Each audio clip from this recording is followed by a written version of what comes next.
Good evening and welcome to the Richmond Art Gallery's Artist Salon series. My name is Kathy Tycholis. I'm the Richmond Art Gallery's Education and Public Programs Coordinator. And I'm coming to you today on behalf of the Richmond Art Gallery, which is located on the ancestral and traditional lands of the Hunkaminam-speaking peoples, which are the nations that lived in along the Fraser River Delta, and in particular the Musqueam. So I want to express my gratitude for being able to work and live in the area. And I welcome all of you out there from wherever you are coming in and joining us virtually tonight. I'm really happy to have my guest artist here today with me, Lyse Lemieux, who's here to talk about her art practice and share some of her experiences with us tonight. So first of all, for those of you who might be new to the Artist Salon, it is a monthly series of talks that we host on the last Wednesday night of each month from February to November. It offers a mix of professional development and inspirational stories for visual artists so that you keep making your work and continue to grow in your practice. Tonight's session is being recorded. It will be available for viewing at a later date, along with the edited English captions at the Richmond Art Gallery's website on our Ragged homepages, as well as the Richmond Art Gallery's YouTube channel. We will be including any links that were mentioned today in the talk, so I'll also throw those into the YouTube description as well as on the Richmond Art Gallery website. In connection to the Richmond Artist Salon program, I also oversee the Artist Salon Facebook group, which is a private group. It is just resources for visual artists as well as curators. There I will post, and other people are welcome to post as well, open calls, opportunities for residencies or other exhibitions, any professional development opportunities that might be coming up locally. But it is also a space for the local community to post about your events and things that are coming up, and another way that we can all connect with each other. So you can find out more about the Facebook group as well on the Richmond Art Gallery website. So with the housekeeping out of the way, I would like to introduce our guest artist with us tonight. So I first met Lyse actually when she had her solo exhibition at the Richmond Art Gallery. And I'm just so happy to have her back and to talk about what she's been doing since then, as well as a bit of background about her overall art practice. I thought it would be really great for all of you out there to hear from an artist who, at least to me, seems really busy right now with a lot of exhibitions and a lot of different things happening, both locally and abroad. And I also thought hearing about kind of how she got started and keeps going is something that our audience of artists can all kind of learn from, and we've all experienced that, of just how to keep going with your art practice. So I think tonight you'll hear a lot of great stories, tips, and just, I think it'll be really inspirational to us artists who are just trying to keep going and make work. So for those of you out there who might be unfamiliar with Lyse's work, I'm just going to read a short bio on her. So Lyse Lemieux's interdisciplinary practice has focused primarily on drawing, sculpture, and installation. Through considerations of process and materiality, her work explores the space between abstraction and representation, while consistently maintaining an interest in the human figure. Originally from Ottawa, Lyse Lemieux attended the University of Ottawa from 1974 to 76 and graduated with a BFA from the University of British Columbia in 1978. She has exhibited nationally and internationally, including Canadian Cultural Centre in Rome, Vancouver Art Gallery, Oakville Galleries in Toronto, of course, Richmond Art Gallery, the Charles H. Scott Gallery in Vancouver, Chapanier Bear in Calgary, Katzen Contemporary in Toronto, Willa Valley Projects in Vancouver, SFU Gallery in Burnaby, and the Contemporary Art Gallery in Vancouver. She has been awarded grants from the BC Arts Council, the Canada Council, and is a 2017 recipient of the Viva Award, granted annually by the Doris and Chuck Shadbolt Foundation for the Visual Arts. And she is currently represented by Willa Valley Art Projects in Vancouver, as well as Lofty Art Gallery in Taiwan. So as you can see, she's a very busy lady. And I think she will offer some great insight on how she makes all these exhibitions and projects happen, and maybe some tips on how to keep the studio practice going. So get ready for a great discussion. As mentioned, we want this to be as interactive as possible, so please get ready with your questions and throw them up in the chat in the Q&A. I will fade into the background now and let Lyse take over. So a big welcome to Lyse, and you can take it away. Thank you, Kathy. And thanks for everybody who's there. So as Kathy said, I was born in Ottawa, and I have been at this for a little while now. In fact, I always think it's not as long as it is, but it's actually closer to 40 years. And so I wanted to start, as Kathy said, I'm from Ottawa. And so I'm just going to go through, and hopefully it won't be too long because I haven't timed any of this, but I wanted to say that I was very fortunate in that, not necessarily fortunate that I was born in Ottawa because it's a pretty sleepy city, but fortunate because it had, from at least the time I was young, in the 60s, I was able to go to the National Art Gallery, and that was really important to me. I was able to take little courses and do things with other kids in these halls that you see here. It's moved, of course, since then to a larger gallery. But in 1975, there was a very important show. I was 19 in 1975, so I'd already been spending time in Vancouver, working in the summers in Vancouver, and then going back to university in Ottawa, yes. And there was a show, as some of you might remember, I'm not sure if you do or not, the show Some Canadian Women Artists was a very important show for me. And amongst many of the artists, there was Gathy Falk, Colette Whitten, Anne Whitlock, Sherry Grower, both Gathy Falk, who later I would study with at UBC. I actually didn't study with Gathy, but she was there. And Sherry Grower, who became a friend. So these were very important times and very inspirational, because I realized that it was okay. I was not a big fan of meaning either. And like Ed Ruche says here in this piece of writing that I found, logic is another nebulous thought that he wasn't a big fan of either. And attempting to bring threads of subject, no matter how shaggy, and inject little suggestions in the picture that can often just put a smile on somebody's face, and is, at least for me, something that was very important to find out that I wasn't the only person who thought that way. And the work in that show in 1975 was really inspirational, and it was bold, and it was new, and moreover, it was by women. So in 1978, I moved out, in 1976 rather, I moved out to Vancouver, and I graduated in 78 with a BFA. And that same year of graduating, I quickly made sure that I had a studio. And in those were the days where you could find one. I call it the Red Studio because it wasn't a great studio. I don't have a picture of it. I will have pictures of other ones. But I called it Red because every single wall in that room and in that building where I rented was red. So that was something to deal with. And I also, at the same time, got a job. I was very lucky. I applied because I had no income to the Vancouver Art Gallery, and I was an education animateur then. And those were important years because there was Liz Magor showed in that period of time. There was an artist from New York called Mia Westerland who made a piece in the gallery. This is one of the pieces she made from a series called Mural. And Robert, this is just very few of the people, some of the people who showed then while I was at the gallery, and I got to meet and be around them. The Captiva works from Captiva by Rauschenberg were shown at that time, and we were there the whole time. And there's a picture here of the staff working with Rauschenberg.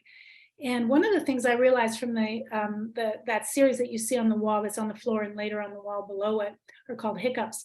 And I'd forgotten that those were all put together with zippers. And I'm bringing that up because zippers will come back in my work. And I'd never made the connection until I was actually preparing this talk. So it was also a time between those years where I was, as a young artist, I was applying for federal grants. And fortunately, back then, some of you might remember, and you might not have realized, that we were able to travel to Toronto. Of course, we all know that Toronto is the center of the world. And so they would get the artists to travel over there instead of sending, you'd think they'd send people over here, but no. But it was actually a very important time and an important opportunity to set up work. I was already starting to work and do site-specific work. And I was working a lot with glass at that time. And these are very bad. I'm sorry, there'll be a lot of bad photographs because they were taken from slides. That's all I had back in those years. And it was an opportunity to connect from with artists from across the country. And it was actually at that time that I met Lyse Lemieux, who was actually setting up for the council as well. I think she was applying probably for an A grant at that point, and I was applying for what they used to call B grants. They were grants that allowed you to work. And so I did get a few grants. I got one Canada Council B grant, and it was renewed. So over the next few years after graduating and getting my studio and working, I was able to, it helped me sustain myself in those years later, where you will see where there was no sustenance and there wasn't much going on. So I was in a show. I don't know if Anna Gustafsson is here tonight, but I think she was supposed to be. Anyway, I was in a show with Anna at the Surrey Art Gallery, and called Transparent Media. I was also given my first solo show in 1979 at a gallery called Circle Art Gallery, which doesn't exist, but used to be up on 10th. It doesn't exist anymore, but was up on 10th. And I did a very large, or it was a number of little rooms. It was very strange. I think it was like a little shop. And I did a number of installations in that space, in those spaces. And when I think back on it, I have no memory of doing it. I have memories of the show, but I don't have memories of installing it. But it was a reminder how long I've enjoyed doing installation work. I also was asked to do a two-person show with working in the spaces in the old, no, it's still the same Surrey Art Gallery. I guess it's a reconfigured Surrey Art Gallery now. In 1980 with Cher Corso, who was an artist who did mostly photographic work at the time, but we both did large sculptural. I don't have pictures of the installation that I did, and this is only the poster that's left. It was also a time, I've put this up because, again, some of you may remember, it was a time when there were lots of magazines, lots of reviews. There was, here you see on the left, Vanguard magazine, which existed from 72 to 89. It was initially a rag kind of newspaper published out of the Vancouver Art Gallery, and later became an independent magazine that covered all of the arts with really important essays and reviews throughout the country. And here we have the cover of a work, a very large work that Al McWilliams did at the Vancouver Art Gallery. And that was the cover of that year's 1982. In 83, there was a big show called the October Show. It was in reaction to the show at the Vancouver Art Gallery, a large show at the Vancouver Art Gallery called 1931 to 1983. And although a number of the artists that were in that show at the VAG, which was the inaugural show of the new gallery, not the gallery where I used to work, but it moved down to the courthouse, of course, as we know it now. A lot of the artists participating in that show there were also in the, we referred to it then as Le Salon des Refusés, but it was actually not that, because a number of the artists were in both shows. And it was a terrific show. It was a time where there was lots going on in Vancouver, and lots of artists did all kinds, as you can see here. Freddie Douglas did a large installation with the van, and Al was in that show. My partner Al McWilliams was in that show as well. A number of artists, I think there was over 50 or 60, I don't have the numbers now. Actually, probably even more than that. Some of you may remember. And the following year, there was another follow-up show called the Warehouse Show. And as I recall, it was, I don't have that many memories of it anymore, but I participated in both. And I think the second show was not as big a deal as the first one. I had to move out of that first studio, which I said was the Red Studio, in 1980, because I can't remember why I can't remember why, but I had to move out and moved into a studio in Gastown. I was lucky enough to find something, and I was there for 6 years, and it was a beautiful studio. It was absolutely stunning. You can't see here. This is just I don't have other shots than this of the studio. This is an installation I did 3 years after moving in, of a piece that would be reproduced and redone just recently at the Burnaby Art Gallery, called, it was then called Les Sœurs Blanches, but it was renamed. I renamed it for the show this past year at Burnaby. It was a series of glass tunics. And this was just it was mostly to let you know about, or to show and talk about how important having a studio for me in those years, and always has been. And I was able to work really in a large scale way and maintain a studio. I left the Vancouver Art Gallery. Sorry, I'll just go back. I left the Vancouver Art Gallery in working there for 2 years, from 78 to 80. And so was fortunate enough to have some grants to continue doing my work. And this piece was in thanks to the Canada Council grants I was able to get and to make these pieces. Sorry again about the bad photograph. This is all I have. I was also still working in glass. So this piece that you see, The Man When the Window, is not mine. This is a group show called Seattle, Vancouver. They were all sculptors, and I was included in this show. And it was just a series of assemblages made of found objects. In this case, they were leather elephants attached with all kinds of beads and glass and painted glass on the wall. I'm really sorry about the quality of the photograph. And it was also a time where I was picked up. I had my first representation with the Diane Ferris Gallery. And this is a funny little ad that was in the Vanguard magazine, announcing and talking about shows that were there. I actually don't remember even having a show at the Diane Ferris Gallery. So all I remember is that in 1986 for Expo, and I'm showing you, this is the third studio space that I had, because we had to leave the previous one because they were demolishing and renovating the building. And so I went to Main Street, and these were the Expo. This was leading into Expo at a time when a lot of studios were not available and would become even less available. So we're starting to get at the end of the 80s, where Vancouver, after Expo, became a pretty difficult, and since has remained a very difficult place for artists. So I was working a lot at this point with wood and shaped wood and cut wood and painting on the wood. And these are some of the woods, some of the sculptures I was doing. There were, the one up on the top right was a very large installation of pieces. A lot of these happened after I'd gone on a trip. I'd been going to Mexico just to travel and to get away from Vancouver sometimes. And a lot of the work and it's not the work, it was just a lot of what I saw in the streets really influenced me, and the colors that I saw in the streets. And so a lot of this work happened out of those visits to Mexico.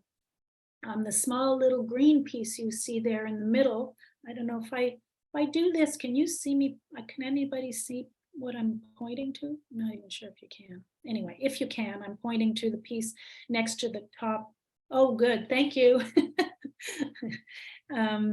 And this was a series of works. A lot of these works were shown at the SFU galleries on the mountain in Burnaby.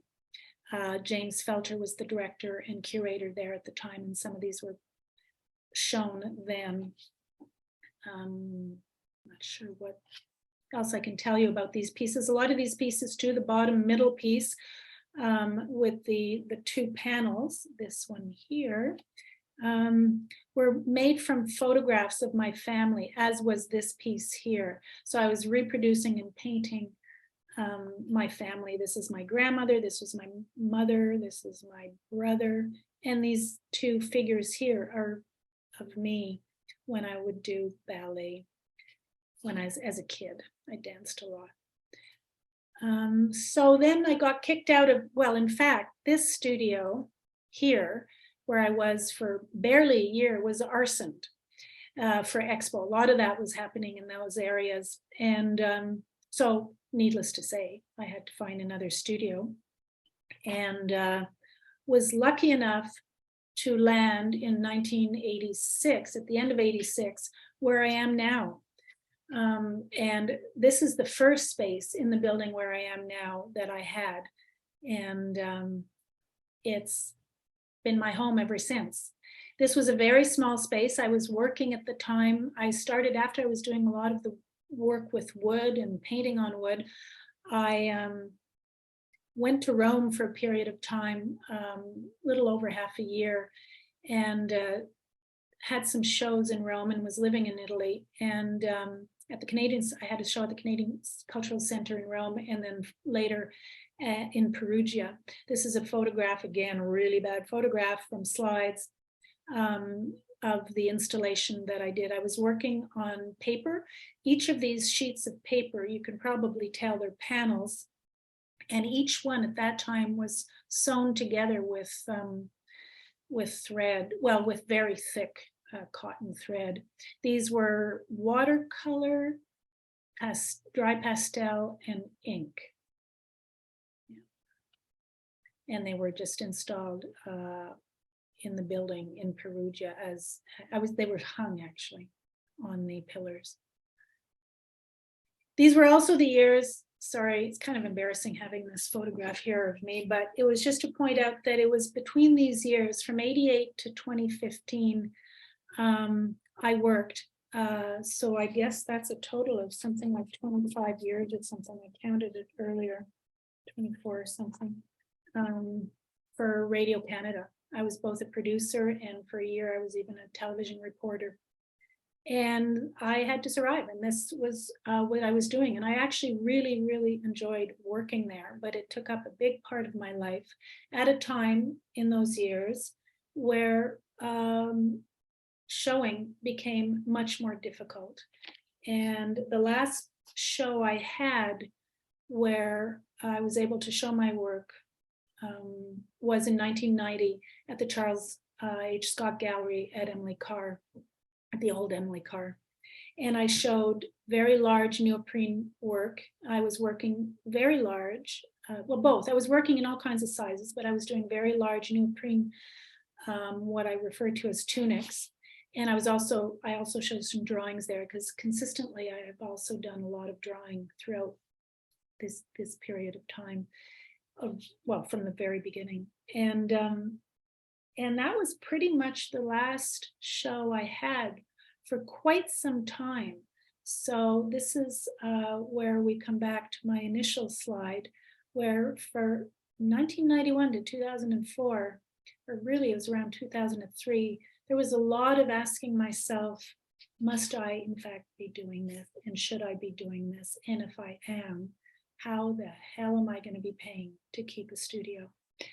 And I did, thankfully. And I was in the later years, it was many years of asking that question, and sometimes going to the studio, but going there only later at night, and going there maybe on weekends, and nobody was really there when I was there, so nobody really knew I was there. And a lot of the time I just didn't know what I wanted to do and how I wanted to do it, and didn't always have a lot of money to do it. And but I hung on to the studio, and I have to say that in large part, for many of those years, in the later years, it was my partner Al who really encouraged me and said, "Don't give it up, don't give it up." And thank God I did not. And in 2003, I started actually working from home, because I started working with latex. And I was trying to think today how it happened that I ended up working with latex, and I actually can't quite remember why I chose liquid latex. And I always tell the story about how I would order, I couldn't find the latex here, and this was natural liquid latex, and I would get it from New York. I'd get these big buckets, and I would phone New York. And one day, the guy where I was buying is Canal Rubber.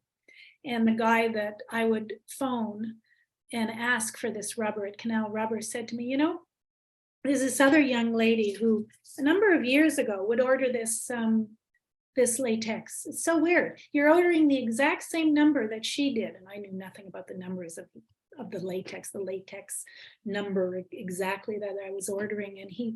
And my kind of skin started going a little funny, and I thought, oh my God, don't tell me it's who I think it is. And I said, "Was her first name Eva?" And he said, "Yeah, that's it.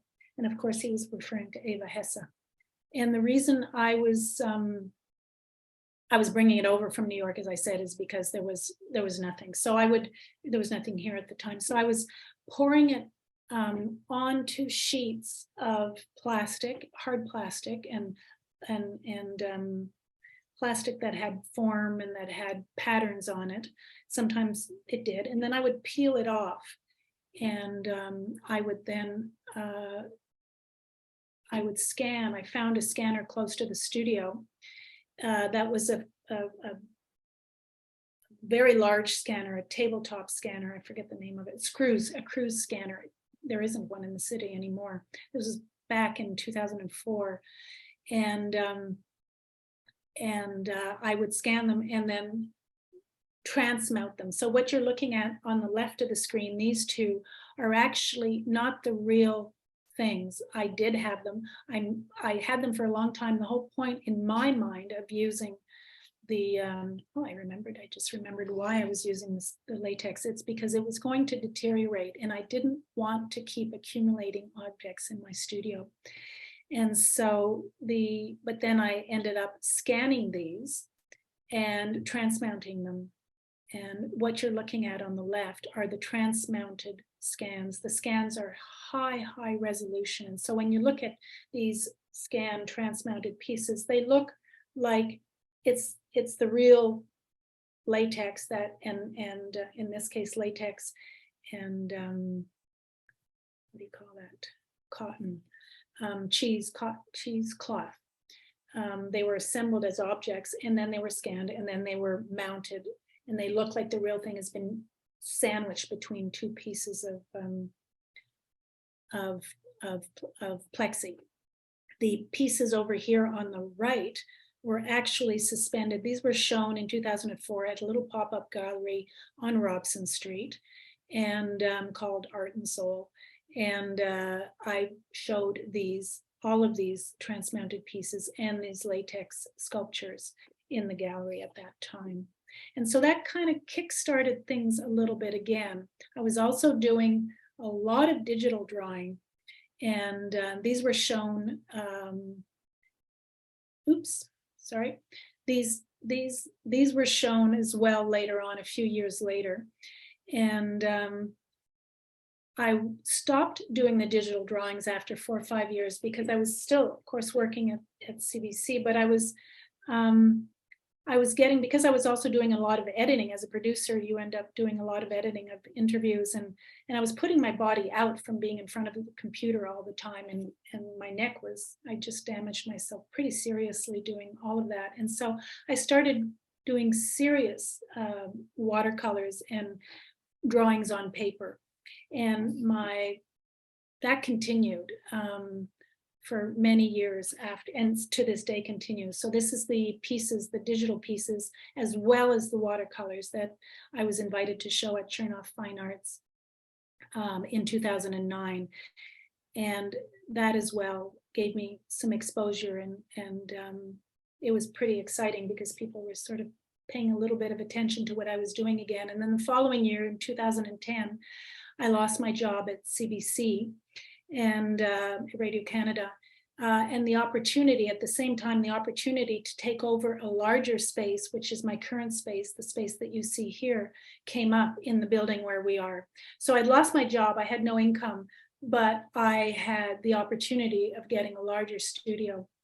And I was also offered gallery representation at that time with, I think, yes, with Republic Gallery. And so I just I decided to go for it and take the new space. And it was the best decision I ever did, even though I had no idea how I was going to pay for it because I had no income coming in. And then was picked up, and over the next 3 years, from 2012 to 2015, I had 3 shows with the Republic Gallery, Pantea Higigi, here in Vancouver. And that was really a wonderful time, and continues to be a wonderful time, where there's opportunities to show the work. And maybe we can discuss this together later, but when you have that chance of showing your work, it's really important to everything in your life, not just to paying the rent, but to everything. And it makes a very big difference to your practice as well. So I'm not going to get into individual works here. Maybe if anybody has questions, we can go back on that later. So here's just a very large array of my drawing practice and what I have been. This is just a small sample, but the diversity maybe of how I work. And as some of you might know, I work in ink, and my drawings are often done with ink, but including fabric and pencil and sewing with the paper onto the paper with the drawings, and yeah, and assemblage as well, so that there's the inclusion of, in some cases, skirts and so forth. The three drawings here, I believe, are the ones that are now part of the Richmond collection, Richmond Art Gallery's collection. So in the space, in 3 years after being into my space, into the new space, I realized, and everything opened up, and I extended my drawing practice onto the walls of my space, and that became very exciting and directed me in a whole other way in my work. I was able to show some of those drawings in 2015 in Toronto at the Katzmann's Gallery. And then later in Oakville, the large piece you see here, talking out of both sides of her mouth, was shown at Oakville in a large drawing show. And it was acquired by the Vancouver Art Gallery a few years ago.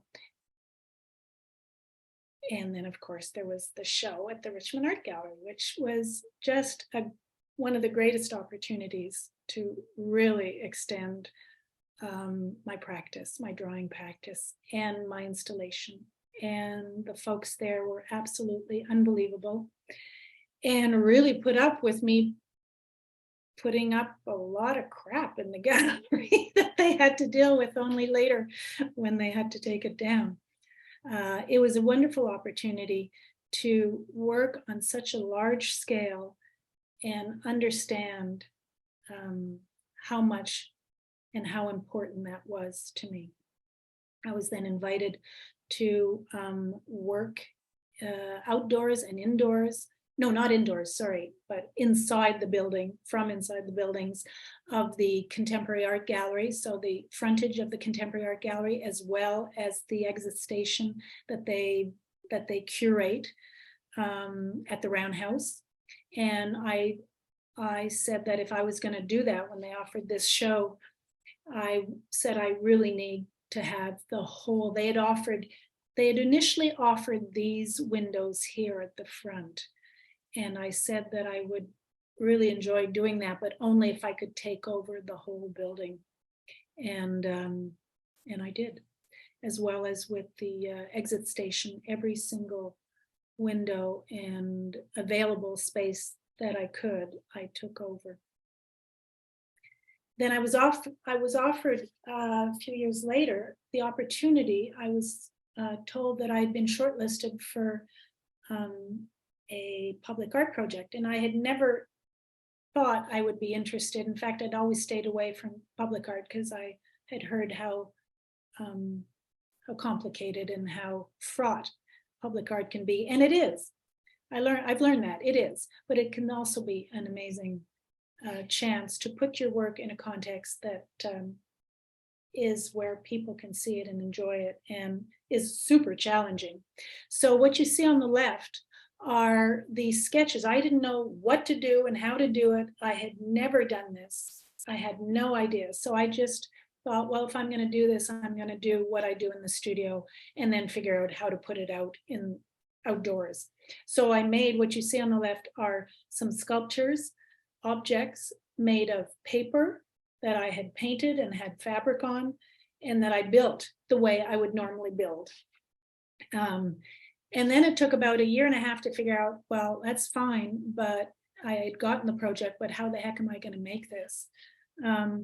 And it was only through talking to a number of people that I found the possibility of dye sublimation, which I'd never heard of. So we can get in again. If you have questions about that, maybe we can leave that to the end, because it is really interesting. And if there's any artists out there who would like and are interested in knowing how and where to do it, I'm more than happy to share all that information.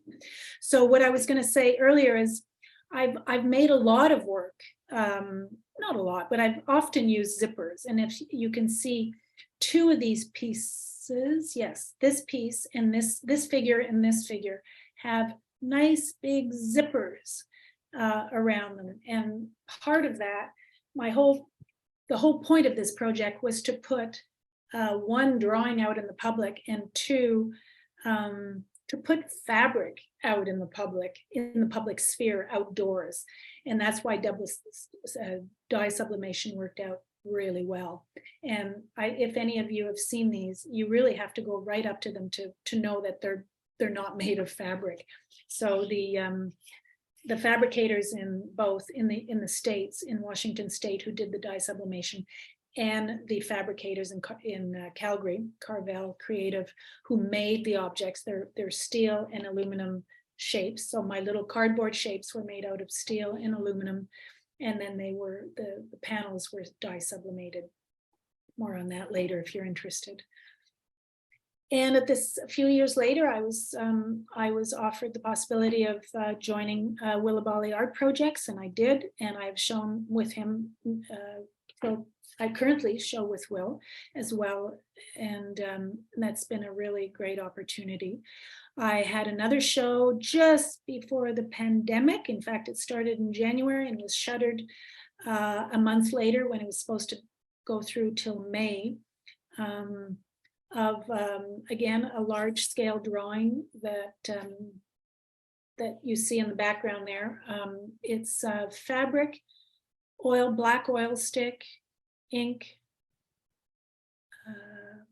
sewn sections. Each one of those drawings, as you see here, each one of these is a panel. So yeah. And there were also a number of what I called my Oderdek bundles. So these are the Oderdek drawings, and they're based on the bundles that I had made a few years before, which are made up. You can see here. I'm not sure if I can see myself. I don't know if I'm in the way of that image or not. Well, if I am, sorry, but it's a bundle that is made of all kinds of found objects and fabric that I bundle literally together and then find ways of keeping them together. I'm sorry that I don't have more objects to show you here, but there was a lot to cover. And then the COVID hit. And so I just thought I'd share this with you because we left the studio, we shut down our studio. Everybody, the building where I am, there's about 19 artists. And so we all had to work from home. We shut it down completely. And I worked from home.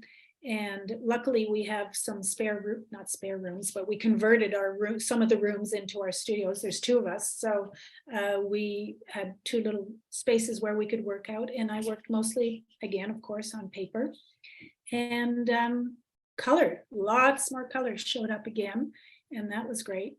And at that same time in September, so that would have been, well, we all know when that was, whatever that was the pandemic beginning. And then in September of that year, we had to install. I'd been given as well another project. I'd been awarded another project, which I had with Grosvenor here downtown on Pacific. So that's what you see at the bottom here. So while I was working on the piece that is now on Cambie Street, and which we see here, that was being installed in September of 2020. I was also working and was supposed to be going to Montreal to work on this large mosaic piece that I had been awarded on the Pacific building down on Pacific Avenue. So how we ended up doing it was I went once, but this was pre-pandemic in 2019, and I was supposed to go back 3 or 4 more times at least to work with them. So I selected all of what you see here on this photograph are all the mosaics. Every single little one of those contains millions of mosaics of tiles. They're called, I've just forgotten the name. I've forgotten what they're called now, but those little mosaic tiles have a name and each one of them are there. So we did our first, thankfully, pandemic hadn't hit at that point. I selected all of the colors and all of the different tones that were going to be needed in the mosaics. And as it turned out, whoops, I guess I took that slide out. As it turned out, we ended up working by FaceTime. So the Saskia, who is the artistic director and who I was working with and whose team built the Grosvenor figures that I had drawn out, she would FaceTime with her phone. I thought I had included this. No, I didn't. I took so many slides out because I thought I had too many. So we would Zoom. Oh yes, it's behind me. So I don't know if you can see this, but we would FaceTime and I could literally to the small mosaic tile say, how about we move this one and how we change this color. So it actually worked out really, really well, shockingly, but it did. And it was a great, just a great project to work on. When we went back into the studio, and that would have been around May, I think we went back into the studio part-time. We had a schedule and everybody was in there at different times. I started working with the drawings that I had made at home, which are on the left. And I started for the first time actually painting on canvas. I don't know exactly what prompted me to do that, but I really had this need that I really wanted to work on canvas, and I did, and I have since. I was also preparing a show at the Burnaby Art Gallery later that year in July. So you can see here on the left that these are the templates that I used for the glass installation. It was the whole gallery. So downstairs were all the works on paper and the framed works, two-dimensional works, and I did an installation on the top floor called The Classroom, which was based on the earlier piece that you saw in my studio 30 years before. So it was almost 30 years to the day that I had installed the piece in my studio, and it was installed here in Burnaby. And so we were all working very carefully, wearing our masks. We were still, as everybody remembers, we were all still being very careful. And there was a series of stations, what I call stations of the child, around the around the suspended glass tunics, which did not exist in the original piece, but there was the green sweeping compound, which back in 30 years before used to have a very specific smell, and I had used it to suspend. I had used it as part of the installation because it was very reminiscent of the classrooms in the 60s and 70s, and I'm not even sure if in the 80s, but for those of you out there who are my age, you might remember how this sweeping compound would permeate whenever they would sweep it around in the classrooms and in the hallways. The drawings, the stations that you see on the wall and that you see here on the right are felt drawings, a series of felt drawings and small and vintage Sicilian gold embroidery that I found when we had traveled to Sicily when I was researching the mosaic a few years before that. So it was actually right before the pandemic in 2019. And then the mosaic piece was completed in September of 2021. And here it is for those who may not have seen it. It's a series of, it was supposed to be 6, and they augmented the drawings, and I added 3 what I call personages. They're on the frontage of the Grosvenor building on Pacific Avenue here in Vancouver by Burrard Street at the intersection of Burrard and no, it's at the intersection of, I always forget the streets, Howe and Pacific, Hornby and Pacific. And they're all mosaic. And the idea here was to put figures overseeing people in the community and in the neighborhood.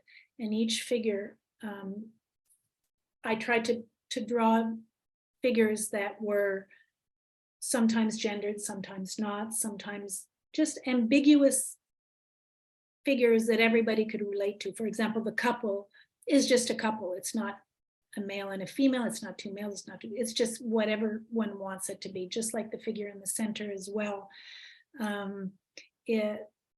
It's ambivalent. It may have a dress in it, but it may be a man or it may be a woman. It doesn't even matter. The only figure that was specific is the one on the right, which I refer to as Joseph, because we live in the West End and our studio is down by Olympic Village. And so we go by this building all the time. And at the corner of Burrard and Pacific used to be a man who I later learned, because I introduced myself to him, who later would be standing there greeting everybody as they came to the light. And he often had kind of a staff or a branch, and his name was Joseph. And he was really a beautiful man with the most beautiful smile. And he just stood there, and he was kind of like our guardian angel in some ways. And so when they asked me to do one for that particular column, which was not initially in the project, I decided to make a drawing of Joseph. So he's the only one that is specifically, and even then it's about age, it's about disability, it's about walking away, it's about being part of the community. And then more recently, so we're coming very close to the end here. I just finished a show at the art gallery at Evergreen in Coquitlam. And of all the paintings that I've done in the past 3 years, it was the first time Catherine Dennis, the curator, chose to bring together 3 different bodies of work, if you like. So there's the recent paintings. Some of these paintings had been shown during the pandemic at Willabali Art Projects. Some were new, and a lot of them were also works on paper, Yupo, a plastic paper that I like working on, that I sew on as well, and including the collared column, which had been shown in 2016 in Richmond. And I was just really thrilled with the conversation between all of these pieces. And I thought that it was just kind of a brilliant way of bringing it all together. And I was really satisfied with this show, as I say, which just closed a week or so ago. And that brings us to the end. There's a show up at the moment in Guelph of some of my paintings, smaller paintings, and it's up till the end of the month. And that pretty much brings us to the end. I had recently joined a gallery in Taipei, and they showed some of my work, brought some of my work over there for Art Taipei, and I'll be showing there in the new year. So that's it. And my last word is this. And you should carry a big stick, because it's a tough world out there. Thank you. That was great. It was so nice to see. I haven't seen a lot of your older work, so that was just so nice to see you go back into the archives and pull some of that stuff out for us. So thank you so much for sharing. You're welcome. You're getting a lot of hearts coming up. You. You also have a lot of questions. So good. Why That's don't we great. go through the questions? Yes. I know we got one really early on from Andrea. What is the significance of the clothing in your artwork? Bill Cunningham, fashion photographer, is quoted as saying that clothes are our armor. Yeah. And the neoprene work in the keg, she thinks she saw your work there. Was that work about boundaries? I think it's about all those things. Yeah, I agree. But clothing can be armor. It can be an armor. It can be who we are. It can be showing off who you are. It can be history. It can be just about a visceral connection to our bodies. I think it's all of those things. And it happened kind of organically, because I've been working with the tunic, the shape of the tunic, for a long time. And it seemed like a natural progression over time, we're talking over a long time, to eventually actually use fabric itself. I think paper led me to using fabric as well. So they're just, it's a very visceral, it's a very tactile, it's material. I work a lot with material, with objects that have great materiality. And so, yeah, it's about the body. Ultimately, a lot of my work is about the body and the body in space. And I think clothing is, and fabric are one of those things. Great. That leads to, I'm going to try, and I will try to get to all these questions, everyone. But that does connect to Bev's question.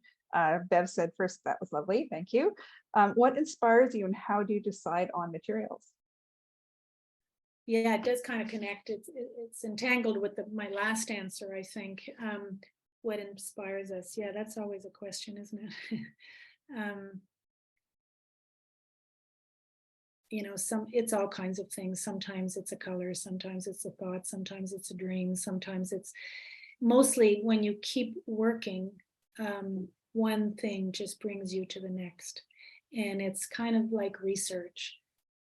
And that's the importance of continuing to do your work, no matter what, is that it will keep telling you where you should go. I've found anyway, from myself, that's how it's always worked, is that one gesture, one work just leads to the other, and it generally tells you where to go.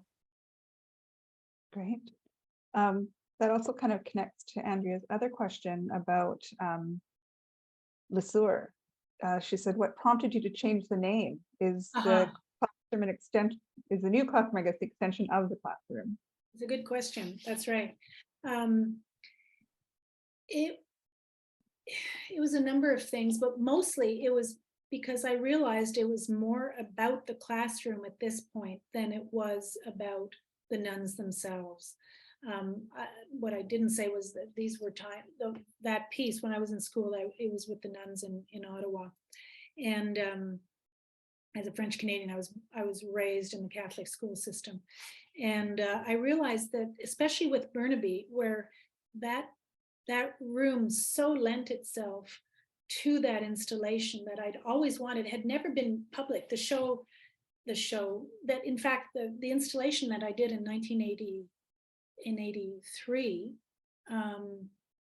was open to the public, but it was in my studio. But those were the days where you could do that, and tons of people would come and they would see it, and the show was even reviewed in Vanguard. So it was quite amazing, because that probably wouldn't happen anymore. So I felt that it was more appropriate at this point to expand on the theme of the building and of the site and where it was, rather than focusing on who the women. I think at that time in '83, it was the women, the nuns, that were important, that had inspired it. But at this point, it was now about the installation and the tunics themselves. That does connect to Thank another question from Emily about that show at Burnaby Art Gallery. Did you have a grant to produce that show at the Burnaby Art Gallery? And then where do you store the glass when the show is finished? Do you propose that specific one to another institution? Yeah, well, yeah, right. I sure would like that piece to be purchased, yeah, by an institution. It's those tunics, which are really heavy, because the first ones were much smaller, so these were much larger. Yes, I did get a grant, by the way, to make them for this project, I should say, which really helped. And but I made them much larger, so I'm really bad at remembering numbers, so I'm sorry, but I can't quite remember. They're about 2.5 size bigger than the small ones. So the first ones were kind of like the size of my torso. These ones were more like the size of my full body, and much thicker glass and tempered glass. So they're really, really effing heavy, and they're all in one crate and sitting in my studio. So that's where they are. Yeah, that's a problem. Problem with all our art. It's a lot of storage, which is why I moved, and I'm happy to have moved to a larger studio. I mean, that was another question about, how do you store your work? Yeah. that leads to my question is, do you think, depending on your space, like your studio space, your living space, does that kind of determine the type of work you make in terms of materials? Do you Oh, think? yeah, sure. I was going to say yes, definitely. When you don't have physically the space to extend and do what you want to do. I mean, look at the wall drawings. I could never have done those if I didn't have those walls, and that opened up a whole other way of working for me. It's fantastic. Yeah, for sure. I mean, I went back to drawing, small drawings when I was at home in the studio. Sorry, what was the second part of your question there? Sorry. Just if I it don't know how much impacts, it impacts materials, though. It does Mhm. to the extent that I'm not gonna cast bronze. If I don't have, well, I probably wouldn't do that in the studio anyway. But yeah, for sure, it makes a difference. Yeah. Right. Yeah. Because there was a few questions about storing work and that Yeah. type of thing. Yeah. I lost the other question that I was just going to ask you. Oh yeah, just talking about to the places you've shown. A question from an emerging artist, Alicia, just how does one approach commercial galleries such as Willa Valley, in person or email, or what are they looking for? But I think every curator will probably tell you something different. But maybe you can sort of talk about how your relationship with Will kind of came about, and maybe this new gallery in Taiwan too. Yeah, and sorry. And that new space in Taiwan that you just are starting. Yeah, that was that. Well, first I'll answer the question. I think just going to galleries, going to shows, introducing yourself, and just getting to know gallerists and curators, and getting to see what they do, and seeing who you think would be best, you would work best with, or who's aesthetic, because not everybody has the same interests, obviously. And so seeing the kinds of shows that they do, and then trying to connect with them. There's no template. What happened with the Taipei is at the closing, because there was no opening for the pandemic, there was a closing at Burnaby. There was a couple there, and I introduced myself to them, and it turned out that they had their parents, or one of the in the couple, it was a man and a woman, his parents had a gallery in Taipei. And at first I was actually rather dismissive of it. It was kind of like one of those things where, oh yeah, well, my kid draws, it was like, oh, my parents have a gallery in Taipei. And I really didn't pay much attention to it. And then it wasn't only until but they were really lovely, and we connected and really had a nice chat. And then 6 or 7 months later, I found that they had written to me on my website. That would be maybe another thing I would say. Make sure you have a good website that people can see, and have a presence on social media. That's something that didn't exist when I was younger, but certainly does now, and I think is important. And they had written to me on through my website, which I never check as an email. And so I responded, and that's how it started. And they were definitely legit, and they're wonderful, and they've been great. Oh, well, that's great. That's a great story. And it does, well, just because it happens so differently for every artist. Every artist I've talked to has had a very different experience. And it's true. Yeah. So I think a lot of it truly is word of mouth too. I mean, it's trying to be connected through other people, but putting yourself out there. It's not like in the old days where we would send, we used to send slide packages, and we would send packages and packages and packages and hope there'd be a response. I think social media is really important now. Mm-hmm. Sure. Oh yeah, I see here that Al has just made a comment about fundraising, and I think that's true. I couldn't see the whole thing because I can't see all of it, but that was a big deal. I can read it out for you. Yeah, could you? So Al has said, sometimes putting work into fundraising auctions, as problematic as that is, can expose your work to an audience. Yeah, exactly. Yeah. And that was really a good thing for me. That's something that really put my work back out there after a number of years of not being, paid attention to. That was really helpful. But I agree with Al. It can also be problematic. Well, yeah. So you don't want to put everything out Yeah. for free, Yeah. or even, I mean, I get questions too about artists submitting to places where they ask for a fee. Yeah. I mean, really look into it and see how, Yeah, is the be sure exposure worth it? I agree. I agree, Kathy. Yeah, that can be part of me. I know there were other more specific questions. I'm trying to think. There was one in terms of that. Oh yes, the public art piece you had on Canby. Where exactly is that? Oh, Margie yeah. was asking. It's at, sorry, yeah, it's at 29th and Canby. It's across the street from Queenie Park. Oh, okay. It's right on the bike path. So 29th is a bike path and the piece is right there. Great. And I'm trying to see, there was another one I know I missed. Oh yes, Melanie was asking about, is all your work for sale? Yeah. And but I would expand on that and just, because you have a lot of works on paper that I'm sure are probably a bit easier to sell, but like how do you No, you know, oddly Really? enough, this is so interesting, Kathy. Oddly enough, works on paper are not as valued as Right.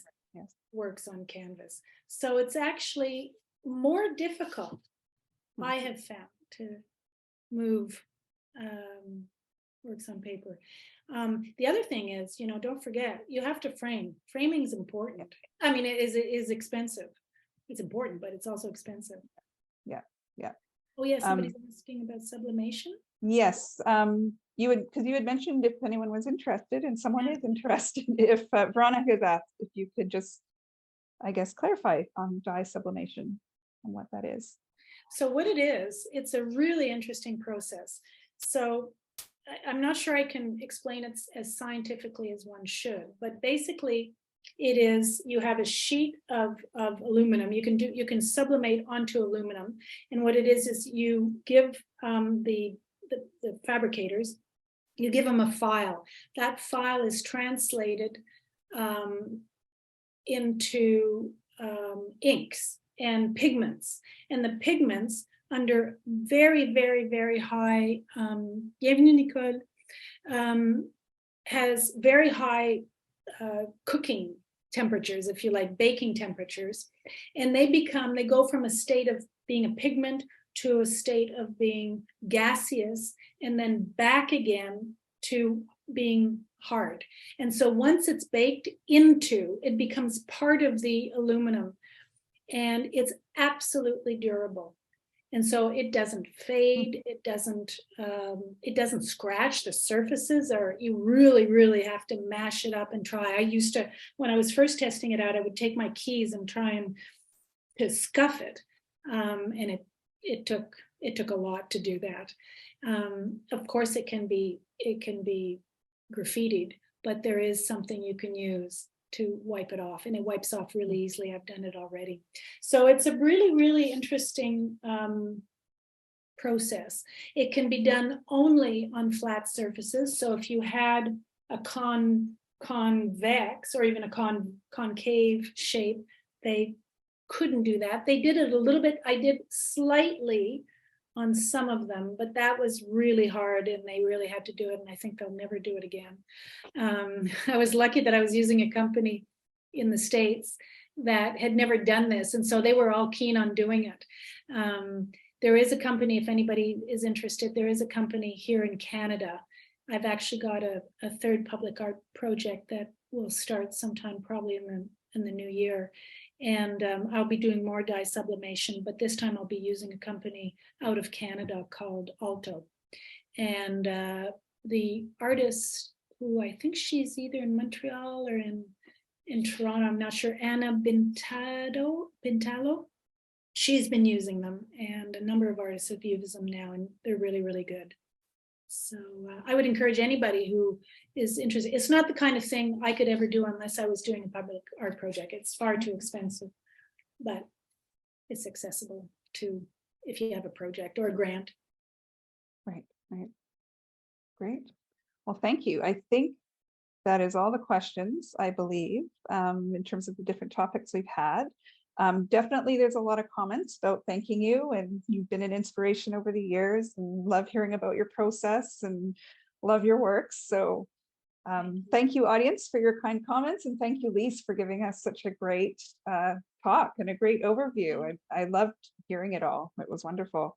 Merci to everybody who's sending comments. Thank you very much, everybody, for being there, and I really appreciate your interest. Yes, and I want to just echo that. Thank you so much. This is our last Artist Salon for the year. So I'm happy we are ending off on a high note. This is great. We'll be back again probably next February.